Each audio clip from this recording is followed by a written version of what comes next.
Hello, I'm Roger Wilson, and I want to welcome you to Broadway South.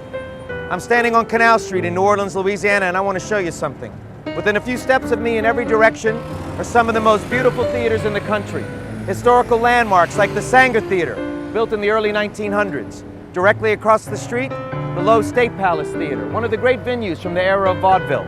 And over in the distance, the Joy Theater. And if you turn and look about 1 mile down world-famous Rampart Street, you find two other classic venues, the Municipal Auditorium and the Mahalia Jackson Theater, the Performing Arts. It's class and proximity, and they're all awaiting reinvention here in the city of New Orleans, Louisiana, with a plan to restore New Orleans as the performing arts capital of the Deep South, a plan called Broadway South.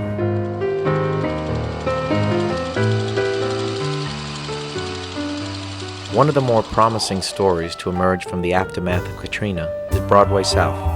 And like any story, it has a who, what, when, where, and why. The who, and by that I mean the people responsible for the success of this cultural and economic development initiative, are too many to name. But they consist of legislators, city officials, as well as lawyers, doctors, producers, actors, writers, and other kinds of artisans from across Louisiana and the rest of the nation. And as someone fortunate enough to serve as a spokesman for Broadway South and the president of its parent company, Broadway South LLC, I can assure you this is a story that grows more exciting by the day. So what is Broadway South and where will it be realized?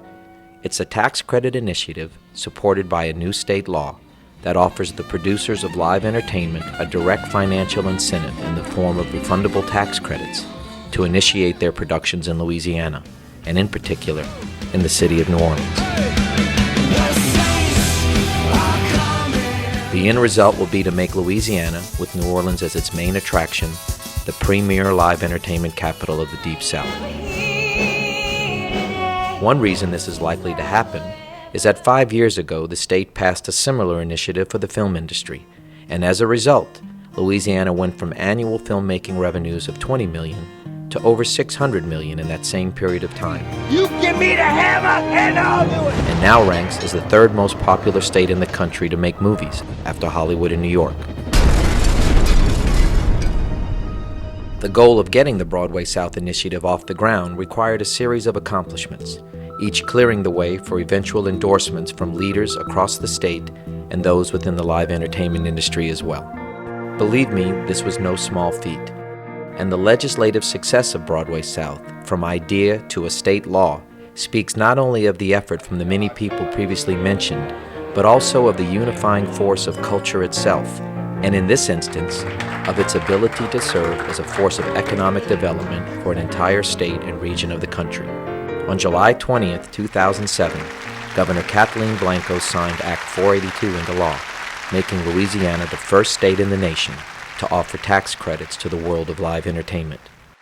Act 1 of this three-act story was complete, and what has since begun is the logical progression to build a home for Broadway South, a new theater district in the heart of New Orleans, and after that, to await the arrival of the world's greatest live performances to its stages. But as anyone in real estate development will tell you, they too, like the producers Act 482 is aimed for, also require incentives to take on the risk of building, especially in an area recovering from one of the worst natural, and some would argue, man-made disasters in history. And complementing the Broadway South legislation are some of the most effective federal and state tax credit programs in the nation, which when combined, offer developers up to 75 cents in credit for every dollar spent on redevelopment of the proposed Broadway South Theater District. These, combined with the various tax credits offered to the producers of touring productions, create a front and back-end reward system that both minimizes risk and maximizes profits for investors committed to the building of a new theater district in the heart of downtown New Orleans, a new and vibrant area on Canal Street directly adjacent to the world-famous French Quarter. The proposed district will be made up of 4 landmark venues: the Sanger, Lowe State, Orpheum, and Joy Theaters. Along with their adjoining commercial real estate, these theaters total 10,000 seats in a mere 2-city block area. And again, this build it and they will come theory is not fantasy, but fact, as the success of such areas as Branson, Missouri has made clear. A picture is worth 1,000 words, and this one here speaks of an entire area within a city, about to rise from the ashes of near destruction toward a level of prosperity never before imagined.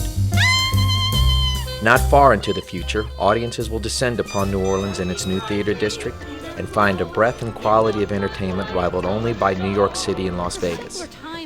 But over time, another far more profound impact will be realized, as this newly revitalized area becomes not only a place for tourists to bestow their kindness and generosity, but also one where a new quality of life will attract a new kind of permanent resident to the city of New Orleans. This in turn will lead to increased tax revenue, and from there to improved education, medical care, and what in effect will become a new New Orleans. Broadway South is quite a story indeed, and it's only going to become more exciting as the stage goes from dark to light and the sound of applause fills the streets of New Orleans.